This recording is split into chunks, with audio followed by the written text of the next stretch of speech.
Amém? Vamos lá, Efésios capítulo 5, versículo de número 9 e o versículo de número 10. Vamos estar aí entrando no nosso estudo de hoje. Hoje nós vamos estudar sobre o fruto do Espírito. Hoje é quarta-feira, culto discipulado, e nós vamos aprender aí um pouco mais com o nosso Senhor Jesus Cristo. Olha o que diz o texto aí de Efésios 5, versículo 9 e 10. Porque o fruto do Espírito, repare que está no singular a palavra, o fruto do Espírito está em toda bondade, em toda justiça e verdade, aprovando o que é agradável ao Senhor. Vou repetir: porque o fruto do Espírito está em toda bondade e justiça e verdade, aprovando o que é agradável ao Senhor. Repare que a palavra fruto do Espírito está no singular. Por que está no singular? Porque quando se fala de fruto do Espírito, se fala da manifestação do caráter de Deus em nós. É quando nós absorvemos o caráter de Deus para nós e colocamos em prática na nossa vida. Então a palavra, por isso que está no singular aí, porque se refere ao caráter de Deus em nós, E aí vocês vão entender isso melhor no decorrer desse estudo, que a gente vai abordar aqui muitas questões importantes, dessa questão. Por exemplo, vamos abrir aí, em nome de Jesus, vamos abrir aí alguns textos bíblicos, aonde a palavra do Senhor vai nos ensinar que nós temos que ser como o nosso Senhor, imitadores do nosso Senhor. Abre a Bíblia agora aí, em Gálatas, está em Efésios, volta só um pouquinho, volta só um livro aí, é só voltar um livrinho aí, Gálatas, Isso, 5:22, Gálatas 5:22, vamos ver aqui,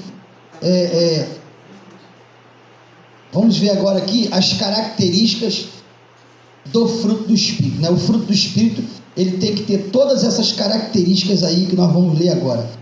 Gálatas 5:22. Aleluia. Olha o que diz, mas o fruto do Espírito é amor, gozo, paz, longanimidade, benignidade, bondade, fé, mansidão, temperança. Vamos repetir: amor, gozo, paz, longanimidade, benignidade, bondade, fé, mansidão e temperança. Então, quando se fala do fruto do Espírito, se fala da manifestação do caráter de Deus em nós. E dentre essas coisas estão todos esses sentimentos aqui. Todos esses sentimentos têm que fazer parte da nossa vida, da nossa trajetória, da nossa vivência diária, Então nós temos que ser pessoas de profundo amor a nós e ao nosso próximo, Pessoa de profundo gozo, pessoas de paz, pacificadores, pessoas longânimos. O que é longanimidade? Longanimidade é o tempo, irmão. Por exemplo, a Bíblia diz que nosso Deus é longânimo para conosco, não querendo que alguns de nós se percam. O que é longanimidade? É o tempo que Deus nos dá para que a gente venha se arrepender dos nossos maus caminhos e se aproximar dele de verdade, se converter a ele de verdade. Então Deus está sempre nos dando um tempo. Então esse mesmo tempo que Deus nos dá, nós também temos que aprender a dar com o nosso próximo. Então, por exemplo, quando alguém te ofender, quando alguém te agredir, quando alguém te magoar, quando alguém fizer alguma coisa de errado contra você, você precisa dar um tempo para essa pessoa, entendeu? Orando sempre pela vida dela, para que ela venha se arrepender um dia e venha te pedir perdão, venha se reconciliar com você. Não é você ir lá e pagar o mal com o mal. Não, também vou pagar na mesma moeda. Vou pagar o mal com o mal. Me fez o mal, vou pagar também. Não pode ser assim, porque aí você infringe os princípios de Deus. Você precisa entender que você é de Deus. Você precisa entender que você é cristão, que você carrega em você o Espírito Santo de Deus. Então você não pode agir, fora dos princípios de Deus. Você tem que agir dentro dos princípios de Deus. porque você é de Deus. Então você tem que ser uma pessoa também longânima, né? Dá um tempo para essa pessoa, te fez mal, te magoou, te feriu, mas é porque ela está cega, o entendimento dela está cega, talvez não conheça a verdade que você já conhece, né? Ainda está na ignorância. Então deixa Deus trabalhar no coração dela. Eu tenho certeza que um dia, uma hora, algum momento, o Senhor vai libertar ela e vai fazer uma obra na vida dessa pessoa, né?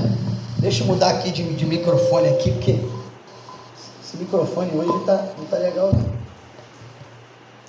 Tá roncando muito. Vamos ver se esse aqui melhora. Glória a Deus. Então é isso, irmãos. Vamos. Esse aí também fica batendo um pouco. Vamos dar sequência aqui. Benignidade. A pessoa, benignidade já está dizendo, né? A palavra, você precisa ser benigno, né? Ser uma pessoa totalmente do bem. Bondade. Benignidade e bondade são palavras similares, mas não são iguais. São parecidas, mas não são iguais. Você precisa ser uma pessoa do bem. A bondade já é quando você pratica, quando você serve alguém, quando você procura ajudar as pessoas, uma pessoa que está sempre disposta a servir ao outro, né, de alguma forma. Fé, todo mundo sabe que é aquilo que a gente precisa acreditar fielmente em Deus, nas coisas de Deus, nos princípios de Deus. Então você ser uma pessoa de fé, quando você acredita em Deus e nos princípios dele, e que Deus ele pode tudo em teu favor. Mansidão, uma pessoa mansa, né? Mansa não significa ser bobão. Pessoa ser mansa não significa ser lerdo. Não. Pessoa mansa é simplesmente a pessoa que tem domínio próprio da sua natureza. Ela não é uma pessoa explosiva, ela consegue se controlar, ela consegue se manter em paz, ela consegue, né, conduzir uma situação na base da conversa, na base do diálogo, né? Isso é ser manso. Né? Porque tem pessoas que é explosiva, né? Quer resolver tudo na base da ignorância, na base da briga, e nós não podemos ser assim. Temos que ser manso. Ainda que alguém venha com agressividade para cima de nós, mas nós temos que ir com mansidão, né? Porque nós não podemos agir da mesma forma que os outros. Então a mansidão, ela tem que fazer parte. O cristão, ele precisa ser manso, mas ao mesmo tempo ele tem que ter a autoridade do Espírito Santo de Deus na vida dele. Temperança, a pessoa temperada. O que é o tempero? Tempero é que dá o sabor à comida, né? Se você não botar o tempero lá na comida, ela fica sem sabor. Assim somos nós. Nós temos que ser temperados. Por isso que Jesus falou que nós somos o sal da terra e a luz do mundo. A luz, porque nós é que iluminamos esse mundo de trevas, esse mundo pecaminoso, cheio de maldade, cheio de ruindade. Nós somos a luz que vai iluminar a vida dessas pessoas que estão nesse caminho do mal. Então nós precisamos passar essa luz para essas pessoas. Então por isso que Jesus falou que nós somos a luz do mundo, né? E sal da terra, porque nós temos que ter sempre uma palavra para liberar para essas pessoas. A nossa palavra, que vem pela palavra de Deus, ela tem que ser uma palavra que possa mudar a vida dessas pessoas, fazer com que elas saiam do caminho do mal para um caminho do bem, fazer com que elas entendam que elas precisam sair das trevas e vir para a luz. Então a gente tem que ter sempre uma palavra, ser temperado é isso, é você ter equilíbrio e ter sempre uma estratégia de Deus pautada na palavra para poder direcionar as pessoas que estão aí no caminho do mal, aí no caminho perdido aí. Então são essas coisas. Então essas características, todas essas características, elas fazem parte do fruto do Espírito.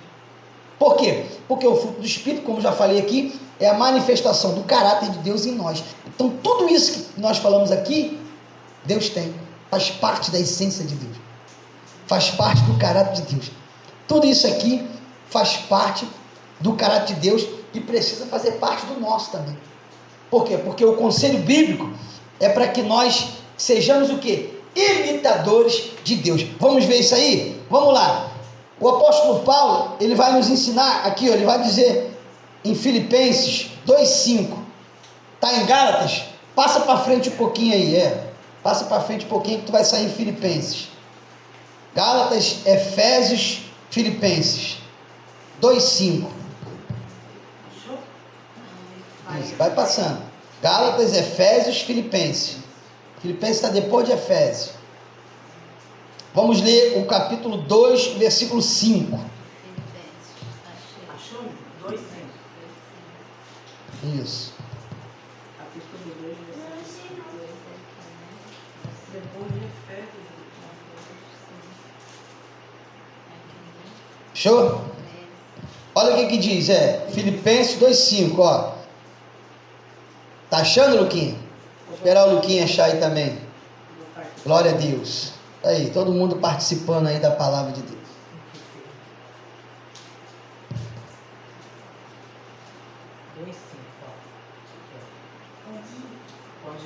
Olha o que diz. De sorte que haja em vós os mesmos sentimentos que houve também em Cristo Jesus. Aleluia. Vou repetir. De sorte que haja em vós os mesmos sentimentos que houve também em Cristo Jesus. Então, tudo aquilo que nós lemos lá, em Gálatas 5:22, né? Amor, paz, gozo, fé, longanimidade, benignidade, mansidão, temperança, tudo aquilo ali que faz parte do caráter de Deus, que tem que fazer parte do nosso também, né? Tá em Jesus, está na pessoa de Jesus Cristo. Então, nós temos que ter os mesmos sentimentos que houve também nele. Então, se Jesus tinha tudo isso, se ele tem tudo isso nele, se o caráter dele tem todos esses sentimentos, né, para que nós possamos nos espelhar, então nós também temos que nos imitar a ele, né? Olha o que ele vai dizer também em Efésios 5:1. Volta lá, está em Filipenses, volta aí um pouquinho, volta aí umas 2 páginas aí. Só voltar umas 2, 3 páginas aí. Efésios 5:1. Capítulo 5, primeiro versículo. Achei. Aqui, ó. Isso. Efésios 5:1. Só o primeiro versículo. Olha o que diz. Sede, pois, imitadores de Deus como filhos amados. Oh, glória. Aleluia. Sede, pois, imitadores de Deus como filhos amados. Então, se nós somos filhos de Deus, né, por adoção em Cristo, todos aqueles que estão em Cristo são chamados de filhos de Deus, receberam o título de filhos de Deus, né?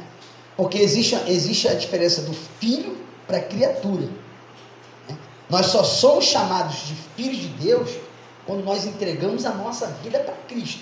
E por adoção a Cristo, nós recebemos o título de filhos. Mas se nós não entregamos a nossa vida para Cristo, nós não somos filhos, nós somos criatura. Criatura são todos aqueles que Deus criou. Filhos são aqueles que se renderam a Jesus Cristo e reconhecem Ele como o único Senhor e Salvador. Então, filho é quem está em Cristo. E quem não está em Cristo é criatura, não pode ser chamado de filho, né? Por quê? Porque Jesus mesmo que disse isso. Ele falou lá em João capítulo 1, versículo 11 e 12. Ele diz assim, ó: eu vim para os meus, mas os meus me rejeitaram. O que ele está dizendo? O povo judeu, que Jesus era judeu. Ele veio para o povo judeu, mas o povo judeu não acreditou nele. O povo judeu achou que ele fosse um charlatão e levou ele para a cruz e crucificou ele. Então ele vai dizer: eu vim para os meus, mas os meus me rejeitaram. Mas todos aqueles que me receberam, deles o poder de serem feitos filhos de Deus. Então o poder de sermos chamados de filhos de Deus, de podermos ter um relacionamento de pai para filho com o nosso Deus, foi nos dado porque nós recebemos Jesus na nossa vida, né? Então, agora, quem não recebeu ainda, não pode ser chamado de filho, ainda é uma criatura, mas Jesus continua chamando ela para vir para a presença dele, para que ele possa dar a ela também essa mesma condição de filho. Então, o apóstolo Paulo está orientando aqui a igreja de Éfeso, né, que se reporta a nós como igreja, que nós devemos ser imitadores de Deus como filhos amados. Então, se nós somos realmente filhos de Deus, se nós amamos o Deus que nós servimos, nós temos que imitá-lo. E como é que eu imito Deus? Deixando fluir em mim, deixando manifestar em mim o mesmo sentimento que há nele. Eu preciso ser uma pessoa com todos os sentimentos que há em Deus. Jesus, quando ele esteve aqui na terra, o tempo todo, ele só fez o bem. Até morrer numa cruz, para nos dar direitos à salvação e à vida eterna. Então, o tempo todo, os sentimentos que havia em Jesus, era coisa boa. Até porque em Deus não há nada de ruim. Deus é perfeito, é santo, é justo, é fiel. Então, o tempo todo, Jesus é bom, Jesus é maravilhoso, é amoroso, é benigno, é manso, é humilde. O tempo todo, ele deixou fluir isso, né? No caráter dele, na essência dele. Então, nós também temos que fazer a mesma coisa. Como é que Jesus andava aqui na terra? Ele andava curando o cego, curando o paralítico, ressuscitando o morto. Ele andava restaurando a vida das pessoas que estavam com a vida perdida, né? Como, por exemplo, aquela mulher adúltera. Ele restaurou a dignidade daquela mulher. Ele livrou aquela mulher de um apedrejamento. João capítulo 8. Aqueles homens trouxeram aquela mulher e falaram: mestre, essa mulher foi pega em flagrante de adultério. E a lei de Moisés diz que ela tem que ser apedrejada. E aí Jesus olhou para aquela multidão e falou assim: quem não tem pecado, atire a primeira pedra contra ela. E aqueles homens envergonhados foi saindo um por um, porque todos eles eram cheios de pecado. Tudo hipócritas. Por quê? Porque eles estavam carregados de pecado, mas queriam matar a mulher, porque ela também pecou. Jesus falou: então, se você não tem pecado, pode atirar a primeira pedra nela. E a consciência daqueles homens pesaram e eles foram embora. Quando Jesus olhou, não tinha mais ninguém. Jesus falou: mulher, aonde estão os teus acusadores? Ninguém te apedrejou? E ela respondeu: ninguém, Senhor. Foi todo mundo embora. Ele falou: então nem eu te apedrejo. Vai e não peques mais. Então Jesus não só livrou ela do apedrejamento, mas Jesus também restaurou a dignidade daquela mulher e falou assim: não faz mais isso. Isso desagrada a Deus. Deus não te chamou para viver em adultério. Deus não te chamou para viver aí nessa prostituição. Vai, não peque mais, acabou. É só não fazer mais, é só se arrepender e não fazer mais. Passa agora, a partir agora, fazer a coisa certa. E ali, aquela mulher foi restaurada, a dignidade dela foi restaurada. A mulher samaritana, Jesus se encontrou com aquela mulher ali em Samaria. Jesus restaurou a dignidade daquela mulher. Jesus falou: mulher, olha só, chama lá o teu marido para me conversar com ele. Ela falou assim: Senhor, não tem marido. Jesus falou assim: eu sei, porque tu tiveste 5 maridos e nenhum deles é teu. Ou seja, a mulher se relacionava com o marido dos outros. Ela não buscou um marido só para ela, ela ficava se relacionando com o marido dos outros. Era uma verdadeira meretriz, uma verdadeira amante. E aí Jesus falou para ela assim: não tem mais necessidade disso não. Jesus trabalhou o interior daquela mulher. Aquela mulher saiu dali, daquele diálogo com Jesus, com a mente transformada. Ela saiu dali convertida. Porque o texto diz que quando Jesus vai embora, ela entra na cidade já pregando o evangelho de Cristo. Então, irmãos, Jesus, o tempo todo que ele andou na terra, ele só fazia coisa boa. Sentimento bom, coisas boas. As pessoas tinham fome, ele multiplicava pão, multiplicava peixe. Ele não negava um prato de comida para ninguém. Ele não negava uma assistência para quem precisava. Então é isso que a palavra de Deus está nos ensinando aqui. Quando a Bíblia fala que a gente tem que ser imitador de Jesus, imitador de Deus, porque Jesus é Deus, então a gente tem que agir como ele agiu conosco o tempo todo, né? Então a gente tem que ter esse sentimento dentro de nós. Errar, nós vamos continuar errando, mas sempre que errarmos, precisamos nos arrepender e nos consertar, entendeu? Aleluia, glória a Deus. Então olha só, outro texto aqui de 1 Coríntios 11:1, volta aí um pouquinho aí, está em Efésios, 1 Coríntios 11:1, vai voltando aí que você vai sair em Coríntios, vai sair em 2 Coríntios, volta mais um pouco, vai sair em 1 Coríntios. que é primeiro, deixa eu ver. Tá no segundo. Volta só mais um pouquinho. 11, 1 Coríntios 11, 1. Só o primeiro versículo também. 1 Coríntios, capítulo 11. Agora, Só o primeiro versículo também. Olha o que Paulo também vai nos ensinar. Peraí, pastor.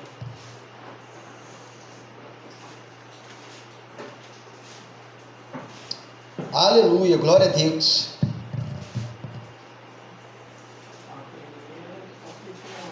Isso, versículo 1.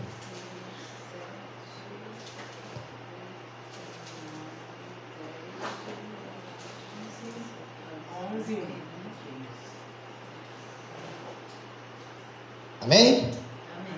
Olha o que diz, só o primeiro versículo. Sede, pois, imitadores, sede, pois, meus imitadores, como também eu sou de Cristo. Vou repetir, sede, pois, meus imitadores, como também eu sou de Cristo. Então, Paulo está dizendo o seguinte, olha, eu já estou imitando a Cristo. Eu já carrego em mim os mesmos sentimentos que há em Cristo. Então, vocês podem me imitar, porque vocês imitando a mim, vai estar imitando a Cristo, porque eu já imito a Cristo. Então, se vocês imitarem a mim, vocês também já vão estar imitando a Cristo. Então, assim, Paulo está falando aqui de referência. Isso aqui é uma palavra que fala de referência. Por quê? Porque quando eu imito a Cristo, o meu filho vai me imitar. O filho do meu filho vai imitar ele. O filho do meu filho vai imitar ele. E assim sucessivamente. Então, é isso que Paulo está dizendo aqui. Ó. Imita a mim, porque eu já estou imitando a Cristo. Então, hoje, mais do que nunca, irmãos, nós estamos carentes de referência. Eu vou ser sincero para você. Quando eu olho ao meu redor hoje, no meu ciclo de amizade, com as pessoas que estão ao meu redor, eu vou ser sincero para você. Eu posso contar a dedo as pessoas que eu ainda tenho como referência para a minha vida. Porque é muito pouco. É papo de 2 ou 3 no máximo. E olha que eu conheço muita gente. Entre parentes, amigos, irmãos em Cristo. É muita gente. Não é pouca não. Mas se eu tirar 2 ou 3 aí que eu posso ter como referência para a minha vida, é muito. Porque nós estamos carentes de referência. Estamos carentes. Quando nós olhamos para as pessoas que estão à nossa volta, está todo mundo com a mente desvirtuada. Está todo mundo com distúrbio de caráter. Desvio de caráter. Né? A bipolaridade, ela nunca atuou tanto na vida do ser humano como nessa geração que nós estamos vivendo. O povo está tudo com um transtorno bipolar. Uma hora quer uma coisa, outra hora quer outra. Uma hora quer estar na igreja, outra hora quer estar na macumba. Uma hora o cara quer ser alguém do bem, outra hora quer ser do mal. Uma hora ele quer parar de fumar, outra hora ele quer fumar. A pessoa não sabe mais o que quer da vida. E fica nesse titubeando a vida toda. E nós não podemos, irmãos. Não podemos. A Bíblia chama isso de coração dobre. Vamos ler isso aí? Tiago 1,8. Passa aí um pouquinho aí, vai indo lá para frente, lá para o final da Bíblia. Vai indo lá para o final da Bíblia. Tiago, vai sair aí, vai passar por tudo. Filipenses, Tessalonicenses, Timóteo, Hebreus, depois de Hebreus, Tiago. Tiago 1,8.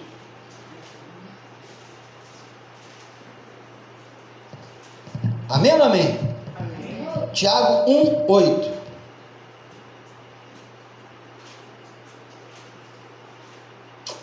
Posso ler? Pode. Olha o que diz. Homem de ânimo duplo. Ele é inconstante em todos os seus caminhos. Em algumas traduções, tem algumas Bíblias que vai dizer assim, homem de coração dobre, inconstante em todos os seus caminhos. O que é coração dobre? É bipolaridade. É a pessoa que não sabe o que quer. Tem até uma doença, né, pastor? Então, o transtorno bipolar é uma doença. uma doença psiquiátrica. É uma doença. Só que tem quadros que realmente eles se agravam, São né? psiquiátricos, Que precisam até de tratamento, de ajuda psiquiátrica. Mas na maioria dos casos, é falta de caráter mesmo. A maioria dos casos de bipolaridade, né? De coração dobre ou duplo ânimo, é falta de caráter mesmo, é desvio de caráter. Entendeu?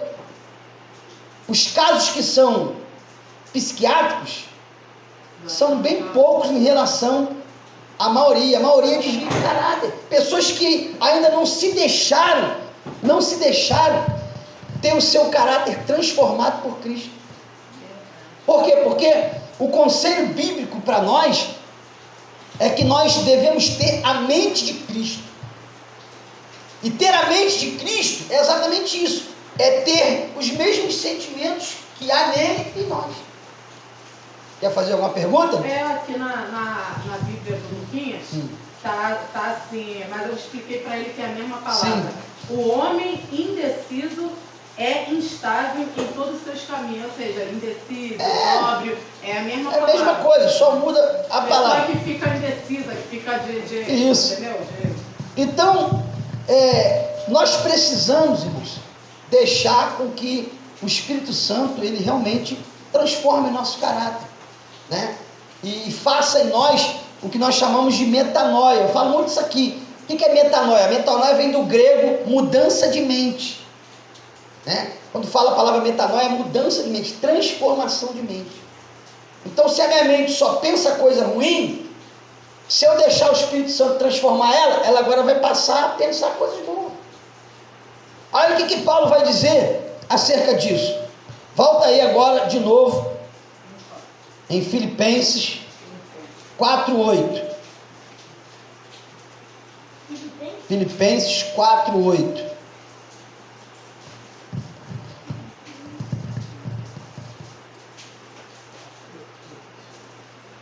Amém?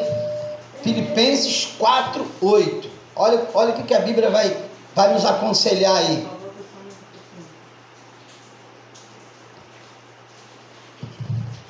Deixa os irmãos acharem aí, para a gente ler aqui. Filipenses 4:8. Pode ir. Quanto aos mais irmãos, ou quanto mais irmãos, ou quanto aos demais irmãos, tudo o que é verdadeiro, tudo o que é honesto, tudo o que é justo, tudo o que é puro, tudo o que é amável, tudo o que é de boa fama, se há alguma virtude e se há algum louvor, nisso pensai. Olha aí, olha o conselho bíblico está nos orientando. É nisso que a gente tem que pensar. Em tudo que é honesto, tudo que é justo, tudo que é puro, tudo que é amável, tudo que é de boa fama. É esse tipo de pensamento que nós temos que projetar na nossa mente. Porque são esses pensamentos bons que manifestam o caráter de Cristo em nós. E é esse caráter de Cristo em nós que vai combater os maus pensamentos que o nosso coração produz. Está entendendo? Quem está entendendo, dá glória a Deus. Pode dar glória a Deus.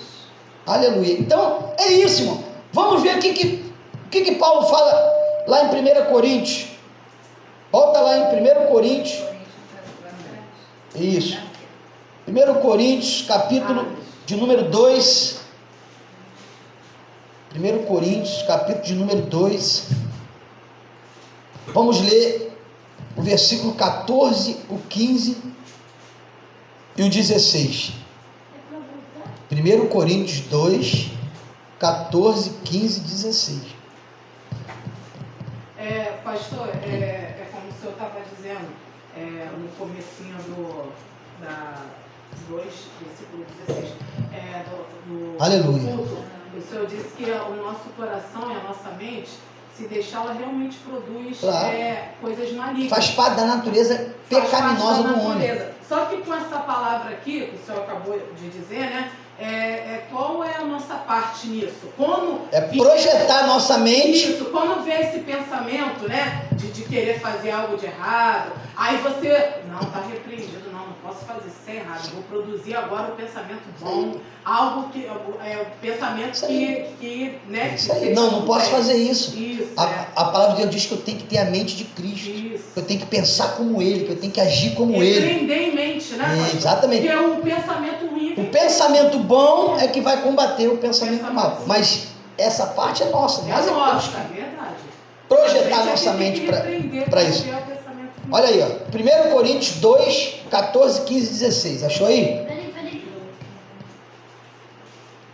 Acha para ele aí, Tamiris. 1 Coríntios 2, 14, 15 e 16. 1 Coríntios, versículo 2, capítulo 2. Isso. Capítulo 2, versículo 14. 14, 15 e 16. Isso. Pode ir. Olha o que diz. Ora, o homem natural não compreende as coisas do Espírito de Deus, porque lhe parecem loucura, e não pode entendê-las, porque elas só podem ser discernidas por quem tem o Espírito Santo de Deus, né? Ou espiritualmente, é a mesma coisa.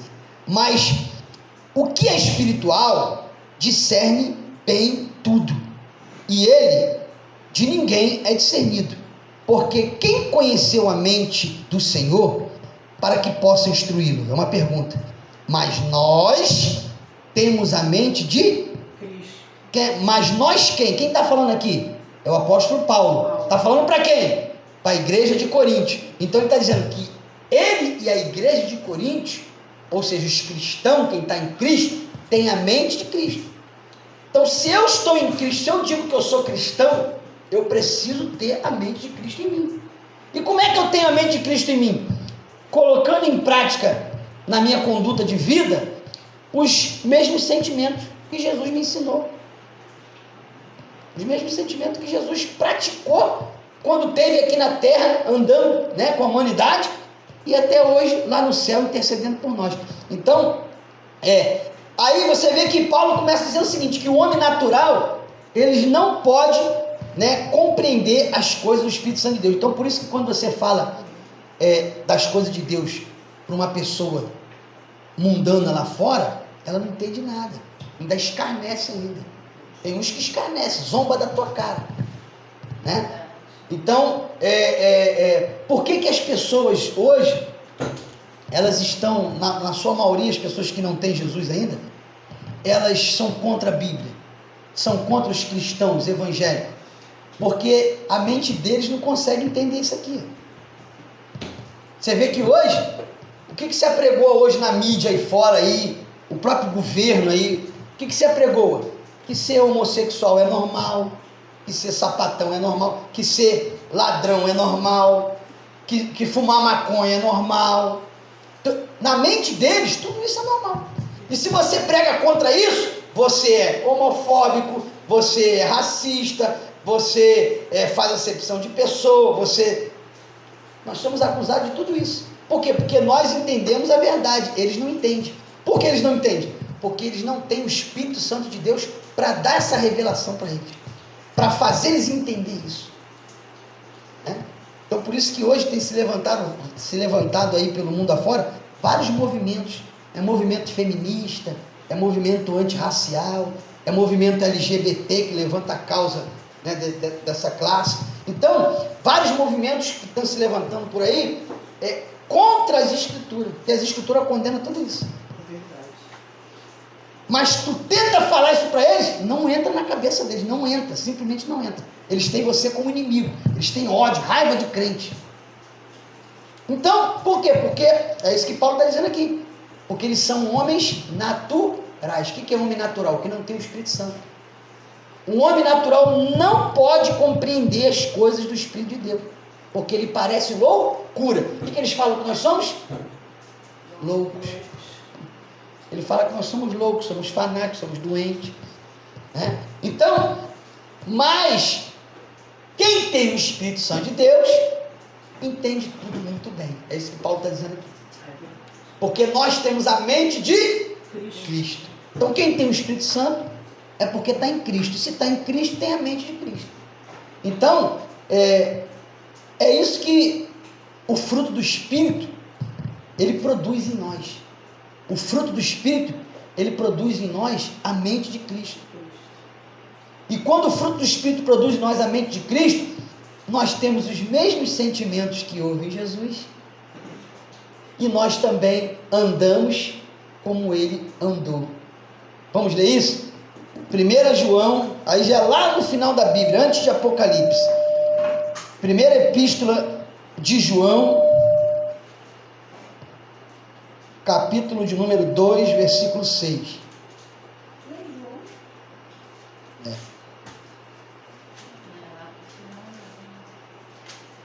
Primeira epístola de João, capítulo 2, versículo 6.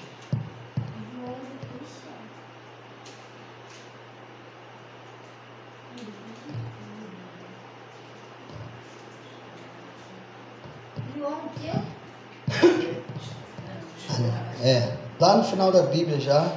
João o quê? 2,6. 1 João 2,6. Só um minutinho.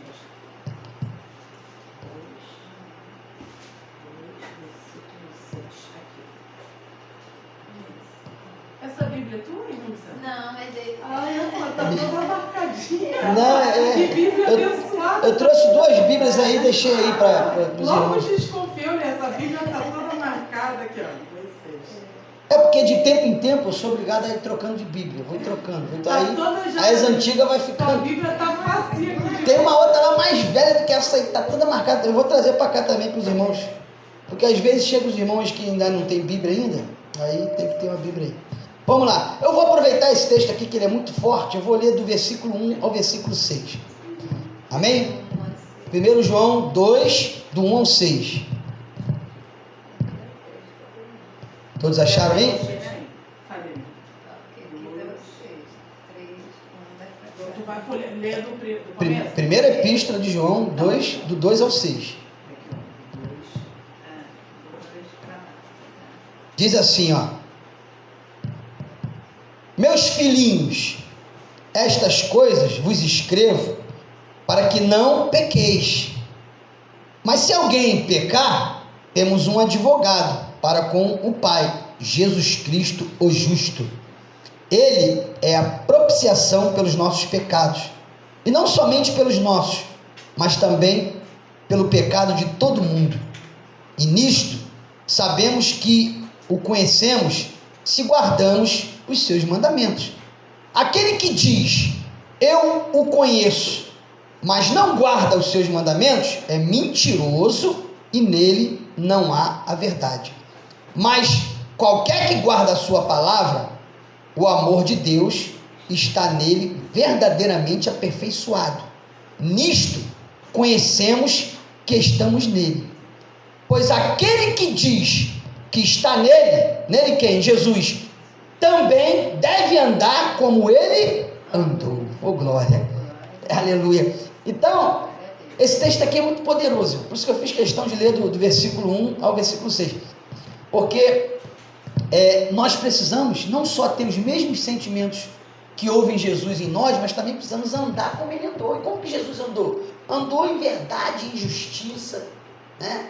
Em amor ao próximo, praticando bondade, praticando tudo aquilo que é amável, tudo aquilo que é justo, que é verdadeiro, que é agradável. Então, dessa forma que a gente tem que andar. Ah, pastor, mas é difícil, o mundo está muito problemático, tem muitos inimigos, muitas pessoas que nos tiram do sério, muitas pessoas que nos fazem mal. Mas a vida é assim. Esse é o sacrifício que nós temos que fazer hoje. Né? Quando Paulo diz em Romanos 12, ofereçai os vossos corpos em sacrifício vivo, santo e agradável a Deus, né? Que é o vosso culto racional a Deus, para que possais experimentar qual seja a boa, perfeita e agradável vontade do Senhor. Então, oferecer o nosso corpo em sacrifício é exatamente isso. É o que Jesus chama de carregar a nossa cruz. Carregar a nossa cruz nada mais é do que você deixar manifestar em você o mesmo caráter de Jesus. Te fez o mal, você paga com bem.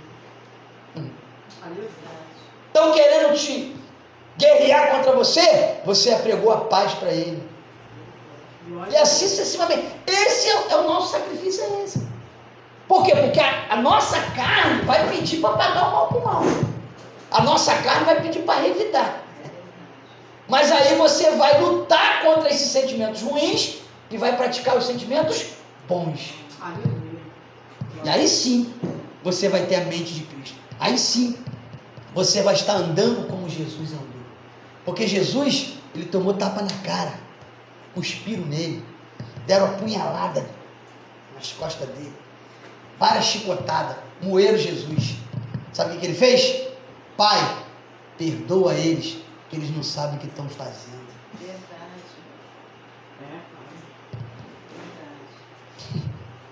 Isso foi o que Jesus fez. E é isso que o Pai quer que nós façamos. É difícil? É, não estou falando, não quero pregar aqui utopia. Eu sei que é difícil fazer isso. Eu sei que é difícil amar quem te fez mal, quem te faz mal, quem tenta te prejudicar. É difícil, mas não é impossível. Jesus provou que é possível. Por quê? Porque fizeram mal para ele o tempo todo, até levar ele para a cruz e crucificar ele. Mas o tempo todo ele amou essas pessoas. As mesmas pessoas que fizeram essas maldades com Jesus e levaram ele para a cruz, ele amou essas pessoas até o último dia da sua vida. Ele, o tempo todo ele pagou o mal com o bem. Até ele dar o último suspiro lá na cruz, ele fala: Pai, a ti eu entrego o meu espírito. Até o último suspiro de vida, ele amou essas pessoas o tempo todo. E jamais pagou o mal com o mal. Pelo contrário, ele pagou o mal com o bem. Então, é isso que Jesus quer que nós façamos. É difícil? É, mas não é impossível. Ele disse: olha, amai os vossos inimigos. Bendizei os que vos maldizem. É isso. Esse é o sacrifício que nós temos que fazer, porque é difícil fazer isso. Esse é o sacrifício. Essa é a cruz que nós temos que carregar, é essa. É fazer a vontade de Jesus. É deixar fluir em nós os mesmos sentimentos que Jesus fluiu, que fluiu em Jesus. Mesmo contra a nossa vontade, mesmo contra a vontade da nossa carne, porque a nossa carne ela grita, ela pede para tu fazer coisa errada, ela pede para tu se vingar, ela pede para tu dar um soco na cara daquela pessoa que te feriu, te magoou, ela pede para a carne só pede para fazer coisa ruim. Mas aí você vai lutar contra esses maus pensamentos e vai fazer as coisas boas como Jesus fez e nos ensinou. E aí você vai estar frutificando. Aleluia. Glória a Deus, né? Agora, não podemos confundir o fruto do Espírito com os dons. Isso eu quero falar um pouquinho aqui, que a gente já está com a hora já apertada já. Vamos lá. Vamos ler aí, para vocês entenderem. Mateus capítulo 7. Vamos lá, Evangelho de Mateus, capítulo 7. Versículo 22 e 23. Mateus 7, 22 e 23.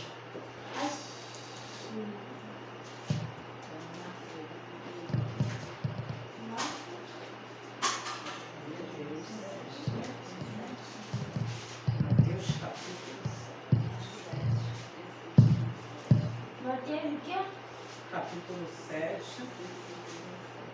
Versículo, não, 22, eu falei 22, né, pastor? Isso, não, Mateus 7, 22 e 23, isso.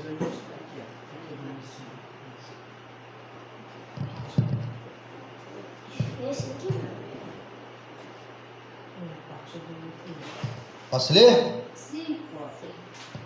Olha o que diz aí, ó, Mateus 7, 22 e 23.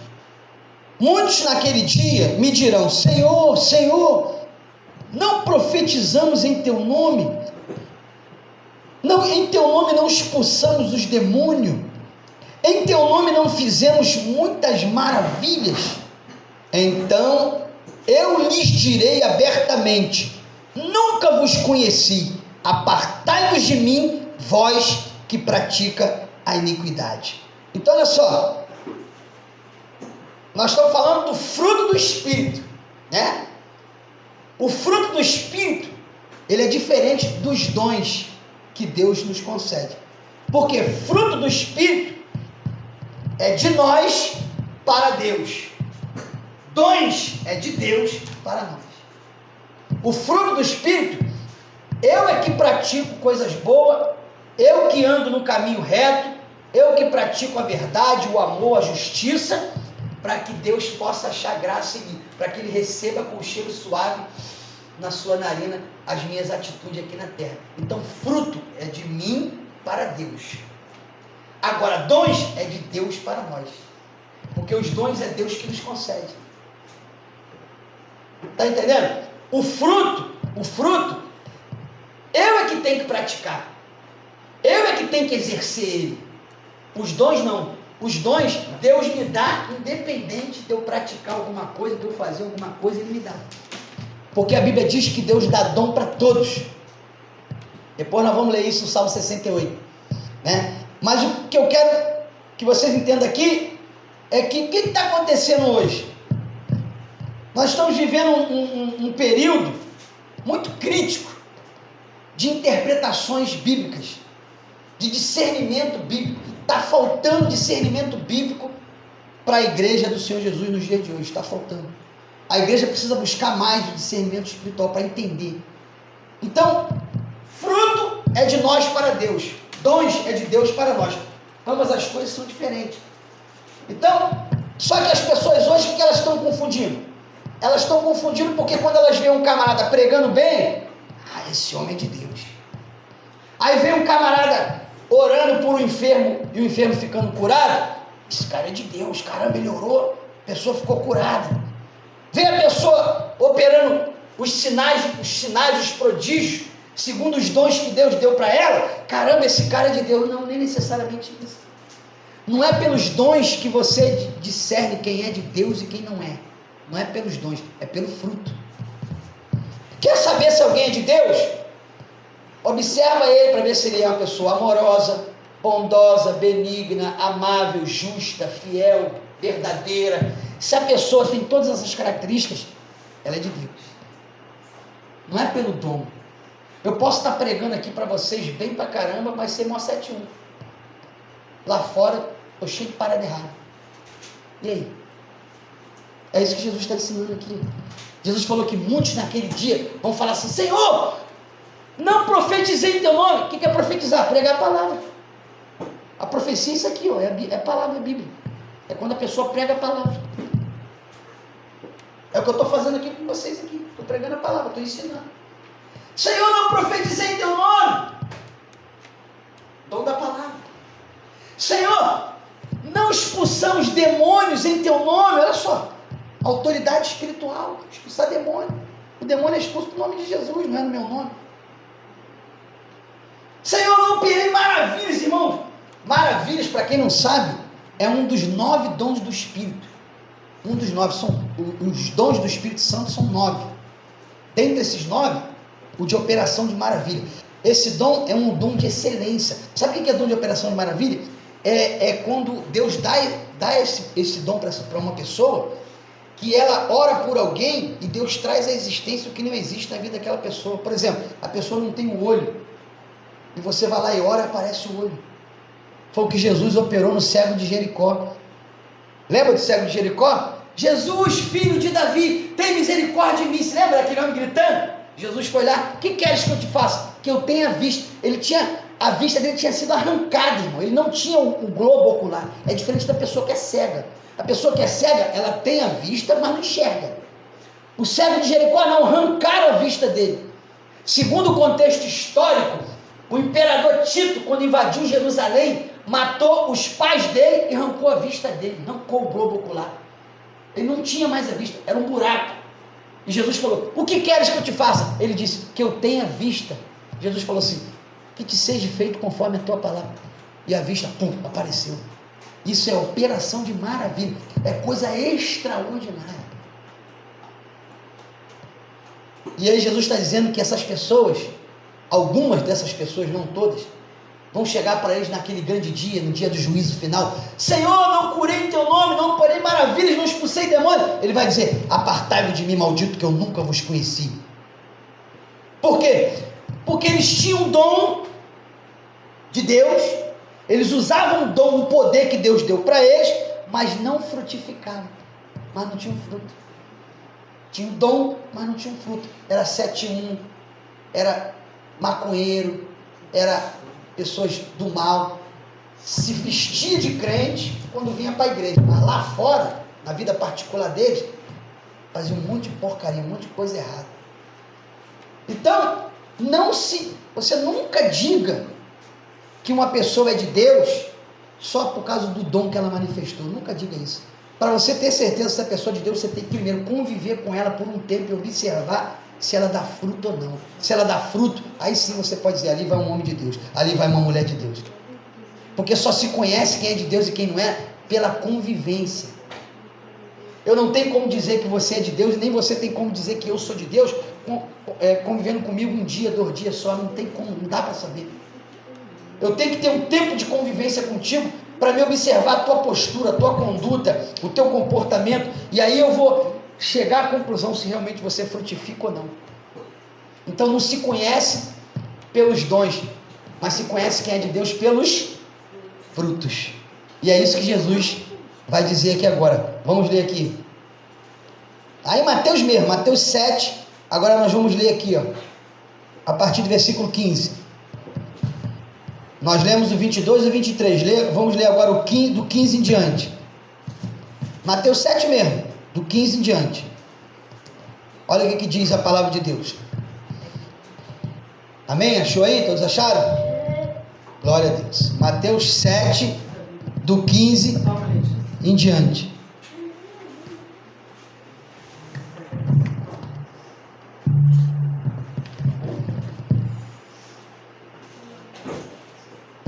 Amém? Mateus 7, do 15 em diante, diz assim, ó: acautelai-vos, pois, dos falsos profetas, que vêm até vós vestidos como se fossem ovelhas, mas interiormente são lobos devoradores. Olha só, o camarada só tem aparência, mas o interior dele é 7-1 purinho. Versículo 16: pelos seus frutos o conhecereis. Porventura colhem-se uva de espinheiro, ou figos de abrolhos? Assim toda árvore boa produz bons frutos, e toda árvore má produz frutos maus. Não pode a árvore boa dar maus frutos, e nem a árvore má dar bons frutos. Toda árvore que não dá bom fruto deve ser cortada e lançada no fogo. Portanto, pelos seus frutos o conhecereis. Então, como é que se conhece quem é de Deus e quem não é de Deus? Pelos, né? Não é pelo dom, porque dom Deus dá para todo mundo. Olha o que a Bíblia vai dizer acerca dos dons.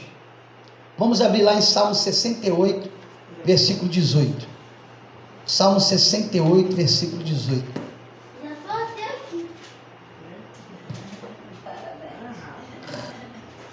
Salmo 68, versículo 18. O salmista ele vai liberar uma palavra profética acerca de Jesus e vai dizer o que Jesus conquistou para a humanidade. Olha só, Salmo 68, versículo 18.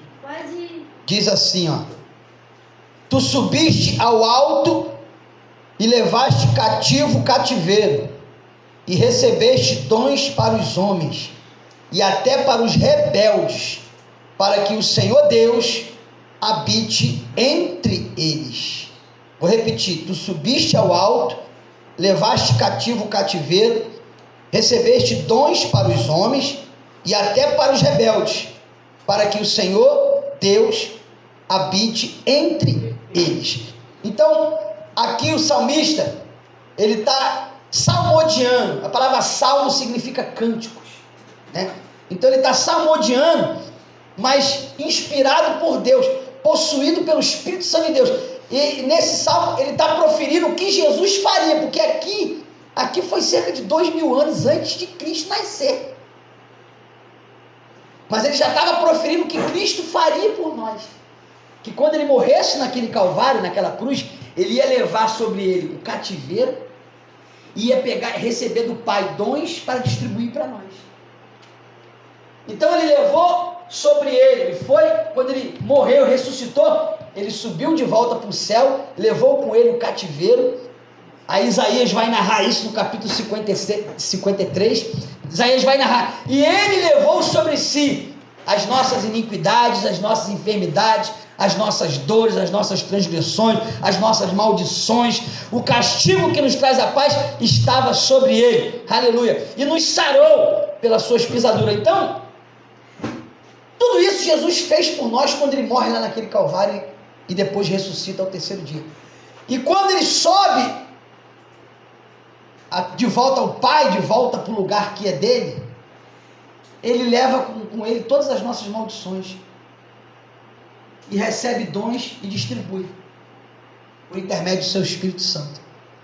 Então, todos os seres humanos hoje receberam dons de Deus. Você vê que ele vai dizer que ele deu dom até para os rebeldes. Que comunhão tem Deus com uma pessoa que é rebelde? Nenhuma, mas Deus deu dom para ela mesmo assim. Mesmo ela não merecendo, ela tem um dom. Então, dom, todo mundo tem. Agora, fruto, só quem produz é quem tem o Espírito Santo de Deus. Porque é impossível um homem conseguir produzir fruto sem o Espírito Santo de Deus. É impossível. Por isso que Jesus falou, sem mim, nada podeis fazer. Então, dentro desse contexto aqui, nós vemos que não se conhece a árvore, né? Está falando de nós, a árvore somos nós, pelos dons que nós recebemos de Deus, mas pelo fruto que nós apresentamos para Ele. Então o camarada ele pode dizer para você que ele é homem de Deus, que ele é mulher de Deus, mas se ele não frutifica, ele está enganando a ele mesmo, que a Deus ninguém engana. Você viu o texto que nós lemos? Né? Lá de 1 João 2, o texto é claro. Se alguém diz que me ama, deve guardar os meus mandamentos. Porque aquele que diz que está em mim, mas não guarda os meus mandamentos, ou seja, não frutifica, é mentiroso e nele não há verdade alguma. Então tem muita gente aí dizendo que é crente, mas que na verdade não é. Por quê? Porque não frutifica. Não vive os mandamentos, os princípios de Deus. Então, não se deixa levar por essas pessoas que estão aí, não tem muito no meio do povo de Deus. Falo isso com tristeza, que não era para ser assim, mas Jesus nos alertou acerca disso. No meio do povo de Deus, tem um monte ali que não vale um tostão furado. Jesus falou, no meio do trigo vai ter o joio também. Não se engana não. No meio das ovelhas vai ter aqueles disfarçados de ovelha, mas que na verdade são lobos. Então como é que eu consigo discernir quem é quem entre o povo de Deus? Pelo fruto. Observa o fruto da pessoa. Porque quem é de Deus tem que dar fruto bom. Porque quem é falso, quem é enganador, vai dar fruto mau. Não vai ter nenhum daqueles sentimentos que houve em Jesus. Não vai conseguir andar como Jesus andou. Aleluia. Glória a Deus. Quem está entendendo da glória a Deus? Glória a Deus. Já vamos terminar já, mas que a hora já se foi, né? Aleluia. Os dons, irmãos, vamos terminar aqui, Romanos 11, 29. Romanos 11, 29.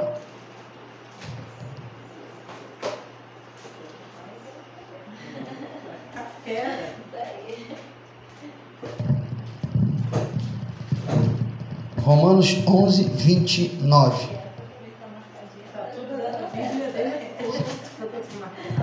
A palavra já está marcada. Amém ou amém? Amém. Romanos 11, 29. Olha o que diz aí. Vou dar uma acelerada aqui porque a hora já se foi. Porque os dons e a vocação de Deus são sem arrependimento. Em algumas traduções bíblicas vai dizer assim, ó, os dons e a vocação de Deus são irrevogáveis. Ou seja, os dons que Deus distribui sobre nós, Ele não toma não. Vai morrer, nós vamos morrer com esse dom em nós. O que eu posso fazer é enterrar ele. O que é enterrar o dom? É eu não deixar fluir em mim o dom que Deus me deu. Por exemplo, vou dar um exemplo aqui. Deus me dá o dom da cura, para me orar e as pessoas ficarem curadas, mas eu não quero orar por ninguém. O que eu estou fazendo? Estou enterrando o dom. Enterrar o dom é você não usar ele. Eu posso enterrar, mas ele está comigo. Ou não colocá-lo em prática, então, né? a mesma coisa. Não, tipo assim, não usar é não colocar em prática, é o que eu estou falando. Não exercer, né? Exatamente. Então, mas ele está comigo. Está entendendo? Então, o dom e a vocação de Deus são os dons que Deus nos deu. Você tem um dom, você tem um dom, você tem um dom. Tem gente que tem mais de um. Verdade. Porque Paulo tinha os 9 dons do Espírito. Os 9. Tem noção do que é isso?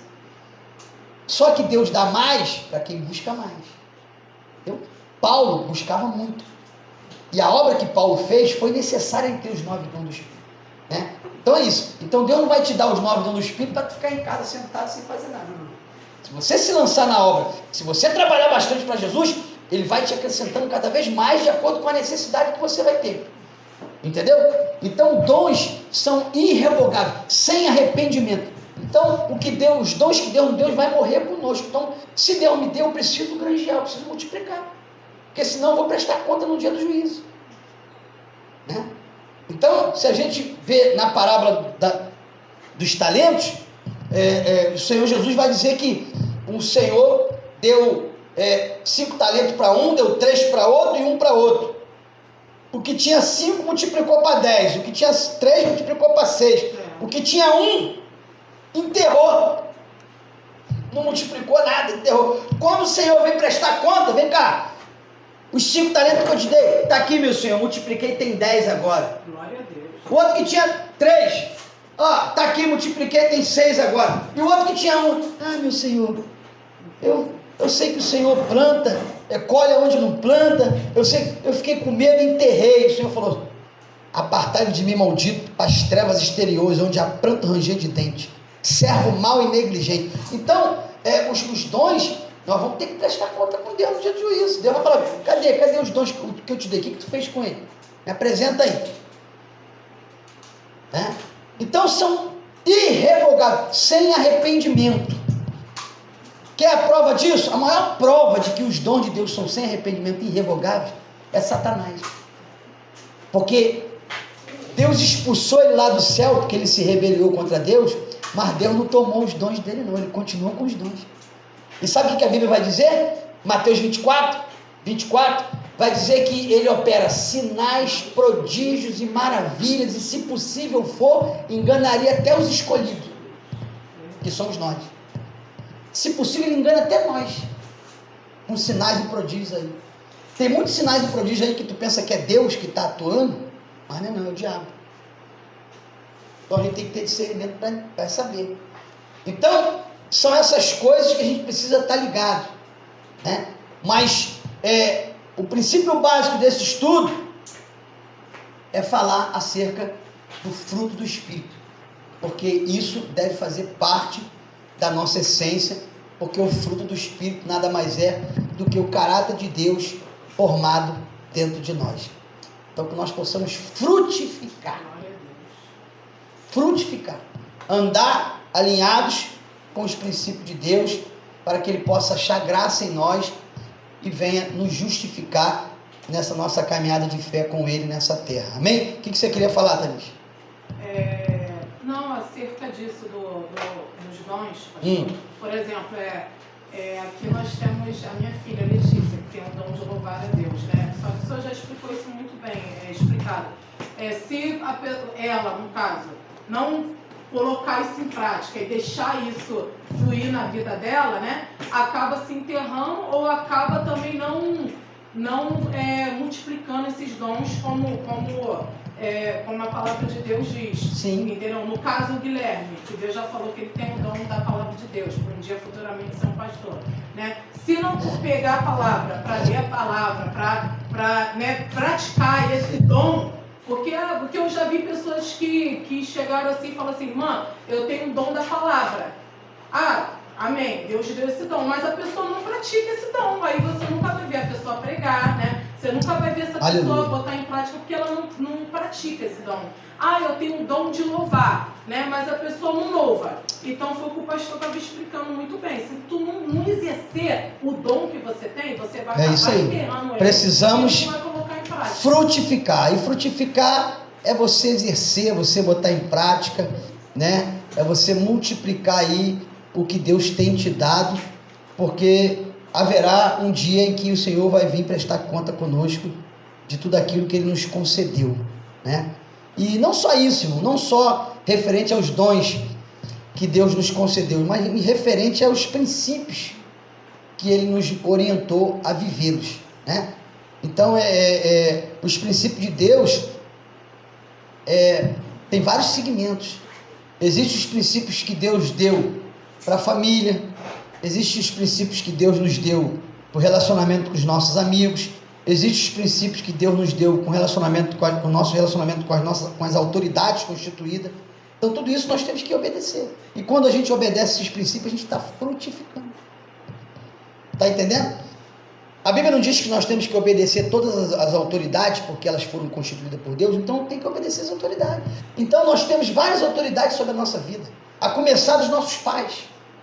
Os nossos pais são autoridade sobre a nossa vida, nós temos que honrar e obedecer a eles. Por isso que a Bíblia diz, honrai os vossos pais. Amém. Vós, filhos, honrai os vossos pais. Depois nós temos a autoridade dos governantes, nós temos a autoridade, quem tem o seu pastor, do seu pastor, nós temos vários tipos de autoridade sobre nós, e elas precisam ser respeitadas e honradas, coisa que muitos estão negligenciando. Por exemplo, no casamento, existem os princípios para o casamento. O que Jesus falou? Vós, marido, amai as vossas mulheres, como Cristo amou a sua igreja e se entregou por ela. O marido ele tem que não só amar a mulher, mas se necessário for, dar a vida por ela. Aí ele vai dizer, vós, mulheres, amai os vossos maridos e sejais submissa a eles. Então o princípio do homem é amar a mulher e se entregar por ela, e o princípio da mulher é amar o seu marido e ser submissa ao marido. Hoje as mulheres querem mandar no marido. Uma coisa, outra coisa. Nós temos que ter discernimento. Não, vamos falar sobre isso. Eu vou falar muito sobre casamento aqui, porque tem pouco casal aqui. Quando tiver mais casal aqui, o couro vai comer. Porque eu sou um pastor doutrinador. Eu doutrino. Eu ensino a Bíblia. Entendeu? O homem precisa ouvir umas verdades, mas as mulheres nos dias de hoje precisa também ouvir uma verdade, porque essa doutrina de empoderamento da mulher, essa é a doutrina do diabo, porque é antibíblico. As mulheres, elas estão formando grupos feministas para se unir contra os homens. Elas querem ser mais do que os homens, e já estão conseguindo, porque hoje você vê que é uma hipocrisia danada. Elas lutam contra os direitos delas, mas elas têm delegacia da mulher, não tem delegacia do homem. Elas têm feminicídio, não tem masculinicídio. Elas têm lei Maria da Penha, não tem lei João da Penha.